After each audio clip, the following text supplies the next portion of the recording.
Hello guys, welcome to my YouTube channel Gupta ji Commerce Classes. मैं मुस्कान गुप्ता, जहां आप सभी के लिए लेके आती हूँ कॉमर्स के इजी एंड सिंपल कॉन्सेप्ट। आज इस वीडियो में हम लोग पढ़ेंगे बिजनेस इकोनॉमिक्स के most important topic law of demand को। चाहे आप क्लास 11, 12 बीकॉम, एमकॉम या चाहे किसी कॉमर्स के competitive exam UGC net JRF क्यों ना कर रहे हो, लॉ ऑफ डिमांड टॉपिक एक ऐसा बेसिक टॉपिक है जिसमें से एक दो क्वेश्चन तो हर साल पूछे ही जाते हैं और ये क्वेश्चन आ ही जाता है। तो चलिए ज़्यादा समय ना ले, लॉ ऑफ डिमांड की। लॉ ऑफ डिमांड क्या कहता है? लॉ ऑफ डिमांड ये बताता है जब किसी प्रोडक्ट की प्राइस बढ़ती है तो उसकी डिमांड घट जाती है, और जैसे ही उस प्रोडक्ट की प्राइस गिर जाती है तो उसकी डिमांड बढ़ जाती है। When other things being constant, ठीक है, जब बाकी सारे फैक्टर्स जो होते हैं डिमांड के, जब वो कांस्टेंट रहते हैं, सिर्फ प्राइस और क्वांटिटी डिमांड के फ्लक्चुएशंस पे जब लॉ ऑफ डिमांड अप्लाई होता है। मतलब जैसे कि मान के चलिए कोई आप चॉकलेट है, ठीक है, उस चॉकलेट की प्राइस 10 रुपये है तो 5 लोग उसको कंज्यूम करते हैं। जैसे ही उस चॉकलेट की प्राइस 5 रुपये हुई तो उसे 15 लोग कंज्यूम करने लगे। यानी प्राइस के घटने से डिमांड मार्केट में बढ़ जाता है, और जैसे ही वो प्राइस बढ़ेगी तो डिमांड मार्केट में कम हो जाता है। ये जो प्राइस और क्वांटिटी डिमांड के बीच में जो इन्वर्स रिलेशनशिप, उल्टा रिलेशनशिप बताता है बाकी सारे अदर फैक्टर्स को कांस्टेंट रहने पे, इसी को हम लॉ ऑफ डिमांड कहते हैं। लॉ ऑफ डिमांड को हम लोग फर्स्ट लॉ ऑफ परचेज भी कहते हैं, ठीक है। पहला पॉइंट क्या था? Other things will be constant, यानी आपका जो इनकम हो, लोग कंज्यूमर का इनकम हो वो कांस्टेंट हो, जो कंज्यूमर का टेस्ट हो, प्रेफरेंस हो वो भी कांस्टेंट हो, जो प्राइस रिलेटेड अदर गुड्स हो, चाहे वो सब्स्टिट्यूट्स हो, कम्प्लीमेंट्री गुड्स हो, वो भी कांस्टेंट हो, ठीक है। जब ये सारी चीज़ें अदर फैक्टर्स होते हैं वो कांस्टेंट रहेंगे, इस चीज़ को हम लोग सेटेलस पैरेटस इफेक्ट भी कहते हैं, ठीक है। अब जो डिमांड कर्व होता है तब वो डाउनवर्ड स्लोप करता है। ये डाउनवर्ड स्लोप हमें ये बताता है कि जब प्राइस कम रहती है तो लोग ज़्यादा यूनिट परचेज करते हैं, और ये ज़्यादातर जो लॉ होता है नॉर्मल गुड्स पे अप्लाई होता है। अब ये लॉ ऑफ डिमांड को हम ग्राफिकल रिप्रेजेंट कैसे करेंगे, तो चलिए हम लोग देखते हैं। मैंने एक डिमांड शेड्यूल और कर्व बनाया है जिसमें सपोज एक प्रोडक्ट एक्स है जिसकी प्राइस 10, 8, 6, 4, 2 रुपया हो रही है, यानी प्राइस घटते जा रही है। वही जब प्राइस घटते जा रही है तो उस प्रोडक्ट की डिमांड जो है वो बढ़ते जा रही है, ठीक है। जैसे 10 रुपये जब उस प्रोडक्ट की प्राइस थी तो जो डिमांड थी मार्केट में वो 50 यूनिट की थी। 8 रुपये हुई तो 60 यूनिट की, 6 रुपया हुई तो 70 यूनिट की, 4 रुपया हुई तो 80 यूनिट की, और जब 2 रुपये उस प्राइस हो गई उस प्रोडक्ट की तो डिमांड मार्केट में उस प्रोडक्ट की कितनी हो गई? 90 यूनिट को। इसी को हम लोग डिमांड कर्व में हम लोग शो करेंगे। तो देखिए हम वैसे सब पहले के वीडियो में मैंने आपको बताया है डिमांड कर्व में हमेशा हम लोग वाई एक्सिस पे प्राइस को दिखाते हैं, एक्स एक्सिस पे क्वांटिटी डिमांड को दिखाते हैं। ये चीज़ हमेशा याद रखिएगा, ग्राफ बनाने टाइम इस चीज़ को मिस्टेक मत कीजिएगा।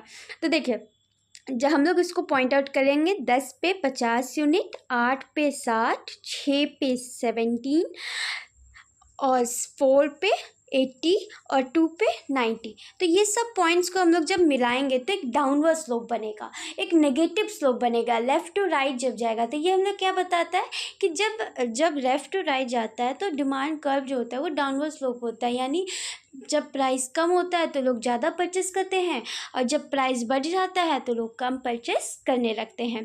तो यही क्या होता है, लॉ ऑफ डिमांड को हम लोग कैसे ग्राफिकल रिप्रेजेंट करेंगे ऐसे। आई होप कि आपको यहाँ तक समझ में आ रहा हो लॉ ऑफ डिमांड क्या है, उसे कैसे रिप्रेजेंट करते हैं, कौन कौन से ऐसे पॉइंट है जिसको हम लोग डिटरमाइन करके लॉ ऑफ डिमांड वहाँ अप्लाई होगा। तो अब हम लोग आगे बढ़ते हैं। लॉ ऑफ डिमांड क्यों आया, क्या रीज़न है इसका हम लोग लॉ ऑफ डिमांड को लागू करने का।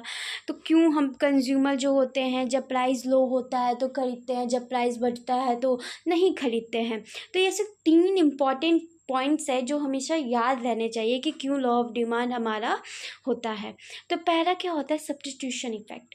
When price rises consumer switch to cheaper alternative. मतलब जब प्राइस किसी अदर थिंग्स का बढ़ जाता है तो लोग ना दूसरे प्रोडक्ट को स्विच कर जाते हैं। जैसे हम यहाँ पे कॉफ़ी और टी के एग्जाम्पल लेते हैं। जैसे कॉफ़ी की प्राइस 10 रुपये थी, अब वो प्राइस 15 रुपया हो गई, ठीक है। तो जैसे ही कॉफ़ी की प्राइस बढ़ गई तो लोग स्विच कर गए चाय पे। क्यों? क्योंकि चाय की प्राइस कॉफ़ी के कंपेयर में चीपर थी, तो इस वजह से यह लॉ ऑफ डिमांड यहाँ पे अप्लाई होता है। फिर आता है इनकम इफेक्ट्स। तो इनकम इफेक्ट्स क्या होता है ना, जब प्राइस बढ़ जाती है ना तो जो रियल इनकम होता है कंज्यूमर का वो कम हो जाता है। रियल इनकम कम होने की वजह से जो कंज्यूमर होते हैं वो कम प्रोडक्ट्स को परचेस करते हैं। तो ये भी एक रीज़न है जो हमारा जो लॉ ऑफ डिमांड होता है ना वो डाउनवर्ड स्लोप होता है। फिर आता है diminishing marginal diminishing marginal utility को हम आगे आने वाले वीडियो में इसको और अच्छे से कवर करेंगे। मैं यहाँ पे आपको एक ओवरव्यू दे देती हूँ कि डिमिनिशिंग मार्जिनल यूटिलिटी क्या होता है। Consumer buy more units, satisfaction from additional unit decreases, so they pay less for more content। Demand के जरिए आपको बहुत तेज़ भूख लगी है, अब आपको बहुत तेज़ भूख लगी है तो आपको क्या होगा ना कि आप अगर कुछ आपको मिलता है खाने को, मान के चलिए आपको आलू पराठा मिलता है खाने को, तो जब आप फर्स्ट कंज्यूम करेंगे ना आलू पराठा, उसके लिए आप जो पे करेंगे वो उसको जो सेटिस्फेक्शन होगा ना फर्स्ट आलू पराठा खाने से, वो सेटिस्फेक्शन आपका हायर होगा। और जैसे जैसे आपका पेट भरते जाएगा आप और एक एक एक्स्ट्रा यूनिट कंज्यूम करते जाएंगे तो आपको सेटिस्फेक्शन एक टाइम ऐसा आएगा जो रीच हो जाएगा। अब आप एक और एडिशनल यूनिट जब आप उस मतलब एक और पराठा खाने के लिए आप नहीं रहेंगे कि हाँ नहीं अब हमको एक और पराठा नहीं खाना है, क्यों? क्योंकि मेरा पेट भर गया है। तो वही लॉ ऑफ डिमिनिशिंग मार्जिनलिटी भी हमें यही बताता है कि जब एक और एडिशनल यूनिट खरीदने पे आप वहाँ सेटिस्फैक्शन फील नहीं करते, इसलिए आप वहाँ पे नहीं करते या उस प्रोडक्ट को परचेस नहीं करते हैं। फिर क्या क्या ऐसे धारणाएं हैं लॉ ऑफ डिमांड के, क्या क्या ऐसे एजम्पशंस है लॉ ऑफ डिमांड के, ठीक है। तो कुछ ऐसे एजम्पशन है जिस पे लॉ ऑफ डिमांड आपका अप्लाई मतलब हुआ है और इसी पे बेस्ड बना है। कोई भी जो लॉ होती है कुछ एजम्पशंस के बिना ही वो एजम्पशन पे ही बनती है, सॉरी, ठीक है। तो ये कुछ ऐसे पॉइंट्स हम लोग देख लेते हैं इसको। जब price of substitutes goods does not change, ठीक है, आपको सब्स्टिट्यूट्स गुड की जो प्राइस होगी वो चेंज नहीं होगी, चाहे वो कम्प्लीमेंट्री गुड्स ही क्यों ना उसकी भी प्राइस कांस्टेंट रहेगी। इनकम जो होगा कंज्यूमर का वो भी चेंज नहीं होगा। टेस्ट एंड प्रेफरेंस भी होंगे, जो भी कंज्यूमर के जो भी पसंद है नापसंद है उसमें भी कोई चेंजेस नहीं आएंगे। जो पीपल्स होंगे यानी जो लोग होंगे ना उनको फ्यूचर एक्सपेक्टेशन नहीं रहेगा प्राइस का कि हाँ ये प्राइस चेंज होगी कि नहीं चेंज होगी, इसका भी कोई एक्सपेक्टेशन नहीं रहता। तो ये कुछ ऐसी धारणाएं हैं। अब बात करते हैं हम लोग exception to law of demand. यहाँ पे क्या होता है ना, जो लॉ ऑफ डिमांड होता है ना जो नेगेटिव दिखाता था अब वो यहाँ पे पॉजिटिव होता है, ठीक है। मतलब मेरा कहने का ये हुआ जब प्राइस बढ़ रही है तो डिमांड भी बढ़ रही है, प्राइस घट रही है तो डिमांड भी घट रही है। तो इसमें क्या हुआ, पॉजिटिव रिलेशनशिप शो कर रहा है प्राइस और क्वांटिटी डिमांड में। तो ऐसा क्यों होता है, ऐसे कौन कौन से कारण है जिसकी वजह से लॉ ऑफ डिमांड वहाँ पॉजिटिव इफेक्ट दिखा रहा है। तो जैसे इसमें कुछ 5 ऐसे इंपॉर्टेंट रीज़न दिए हैं जो आपके एग्जाम पर्पज से ये बहुत इंपॉर्टेंट है। पहला आता है बेबलिन्स गुड्स। बेबलिन गुड्स आपके MCQ में ये बहुत आते हैं, चाहे 11th 12th में हो या UGC का, तो ये फेवरेट टॉपिक है बेबलिन गुड्स, ग्रिफिन गुड्स, और लास्ट में जो मैंने दिया डेमोन्स्ट्रेशन इफेक्ट, ये UGC का फेवरेट टॉपिक है, ये पूछते रहता है। तो बेबलिन्स गुड्स क्या होता है, बेबलिन्स गुड्स वैसे गुड्स होते हैं वैसे गुड्स जो लग्जरी हो। अब कोई डायमंड का प्राइस है, ठीक है, सपोज डायमंड है, वो महंगा रहेगा तभी ख़रीदने में अच्छा रहेगा, क्यों? क्योंकि आपको सोसाइटी में स्टेटस बना के रखना, अच्छा मैंने इतना महंगा डायमंड लिया है, मैंने इतनी महंगी फ़ोन ली है, तो ये क्या आपके स्टेटस को इन्हांस कर देता है। क्यों? क्योंकि उसकी प्राइस ज़्यादा है। अब ऐसे प्रोडक्ट्स में हम लोग ना जब प्राइस ज़्यादा होती है तभी उसको परचेस खरीदना पसंद करते हैं। तो ये जो इफ़ेक्ट्स है ना, ये जो गुड्स है, सॉरी, इसको बेबलिन्स गुड्स कहते हैं, और ये जो गुड्स स्नोब अपील करते हैं। फिर आता है गिफिन गुड्स। गिफिन गुड्स मतलब वैसे जो इन्फीरियस गुड्स होते हैं, जब उसकी डिमांड फॉल होती है ना, तो डिमांड फॉल होती है मतलब डिमांड गिर जाती है तो उसकी प्राइस भी गिर जाती है। क्यों? क्योंकि लोगों की रियल इनकम जो होती है ना वो बढ़ जाती है। अब रियल इनकम बढ़ गई है तो अब ज़रूरी है कि अब आपके पास पैसा अब ज़्यादा हो गया है तो आप वही चीज़ खाएंगे जो आप कल भी खाते थे, नहीं ना, आप कुछ और अच्छा, उस पैसे भर गया है तो आप कुछ और अच्छा खरीदना चाहेंगे। तो ये जो इफ़ेक्ट्स है ना गिफिन गुड्स भी कहलाता है। फिर आता है इग्नोरेंस। इग्नोरेंस मतलब ये हुआ कि कुछ ऐसे प्रोडक्ट्स होते हैं ना जो हम ये सोच लेते हैं कि अच्छा महंगा है तो क्वालिटी अच्छा होगा, क्योंकि हमें उस प्रोडक्ट से अवेयर नहीं रहते कि हाँ वो उसकी मार्केट में प्राइस कैसी है, वो कितने का मिलता है, इस चीज़ को हम नहीं जानते। हम बस ये सोच लेते हैं अच्छा महंगी है तो अच्छी ही होगी, अच्छी क्वालिटी की ही होगी, तो ले लेते हैं। तो ये इग्नोरेंस भी होता है, जिसके वजह से जो लॉ ऑफ डिमांड होता है ना वो पॉजिटिव रिलेशन दिखाता है। फिर अब आता है आपका नेसेसरी गुड। नेसेसरी गुड आप ये कोई डिपेंड नहीं करता, चाहे उसका प्राइस महंगा हो कम हो, लोग उसको परचेस करेंगे तो करेंगे। जैसे नमक, अब आपको सब्जी में डालना है, किसी भी चीज़ में नमक डालना है तो डालना है, ये आप नहीं देखेंगे उसका प्राइस बहुत ज़्यादा है या कम है। अगर आपको नमक जितना आपके घर में एक महीने में अगर आपका नमक 1 किलो मतलब आधा किलो यूज़ होता है तो आप आधा किलो ही खरीदिएगा, अब उसको स्टोर करके ज़्यादा खरीद के नहीं रखिएगा, ठीक है। तो ये नेसेसरी गुड में क्या होता है, डिमांड जो होता है ना, डिमांड का कर्व जो होता है वो कांस्टेंट रहता है, ये इफेक्ट नहीं करता कि प्राइस बढ़ गई है तो नहीं खरीदेंगे, नहीं खरीदते ही हैं लोग। फिर आता है डेमोन्स्ट्रेशन इफेक्ट। ये इफेक्ट ऐसा होता है ना जिसमें लोग नकल करते हैं। नकल इन सेंस कहने का मतलब कि आप अपने से हायर सोसाइटी का नकल करते हैं। जैसे आजकल इंस्टाग्राम का ज़माना है, ठीक है, तो इंस्टाग्राम पे आपने किसी अपने पसंदीदा सेलेब को देखा कि वो इस इस ब्रांड का शू पहना है, इस ब्रांड का उसके पास ड्रेस है, तो आप भी सोचते कि नहीं मुझे भी मुझे भले आपके पास वो कैपेसिटी नहीं है उस प्रोडक्ट को ख़रीदने की, फिर भी आप चाहते कि नहीं मैं वो खरीदूँ।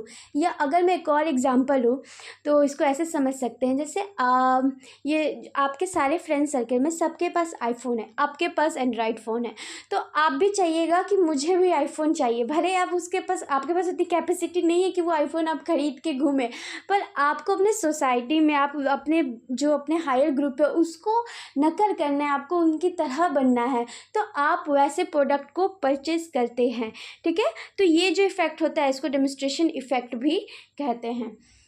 तो आई होप कि क्या रीज़न होते हैं, कैसे ग्राफिकल रिप्रेजेंट करते हैं, लॉ ऑफ डिमांड क्या होता है, ये सारी चीज़ें आप समझ गए होंगे।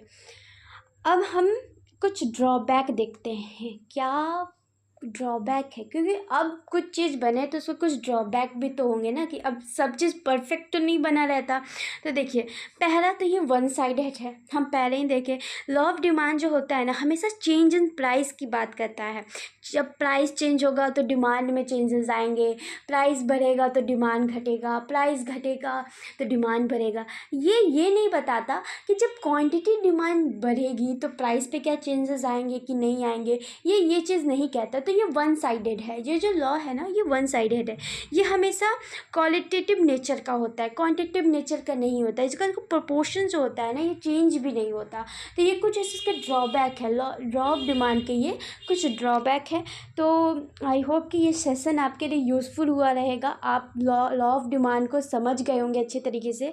तो मैं आपके लिए कुछ छोटा सा होमवर्क क्वेश्चन दे रही हूँ, आप मुझे कमेंट बॉक्स में बताइएगा कि इसका आंसर क्या होगा। ये यूजीसी में प्रीवियस ईयर क्वेश्चन रहा है इसका। तो आई होप कि आप सब कोई जो ये वीडियो देख रहा है मुझे कमेंट बॉक्स में ज़रूर बताएगा। तो होमवर्क क्वेश्चन ये है, the reason behind the downward slope of the demand curve. क्या रीज़न है डाउनवर्ड स्लोप का डिमांड कर्व में? Option A increasing marginal utility, income effect और substitution effect, option C fixed consumer income, या option D government regulation. तो comment box में ज़रूर बताइएगा इसका आंसर क्या होगा। अगर आपको ये वीडियो अच्छा लगा हो अपने दोस्तों के साथ शेयर कीजिएगा। अगर आपको आने वाले वीडियो मुझे किस टॉपिक पे चाहिए वो भी मुझे बताइएगा। Thanks for watching. आप सबके लिए ऐसे ही ईजी एंड सिंपल कॉन्सेप्ट लिख के आते रहूँगी। Thank you.